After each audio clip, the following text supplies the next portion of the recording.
Бүгін наурыздың 22-сі 2026 жыл. Төмен Көлсайдамыз.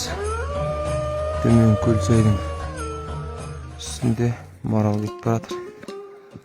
Мына қарама-қарсы беттен қасқыр қуып, мұздың үстіне шығып, күнгей бетке өтіп баратыр.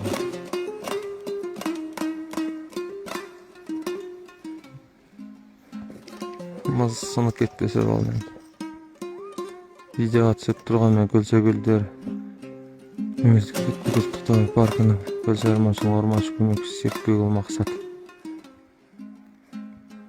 Сағат таңғы 7.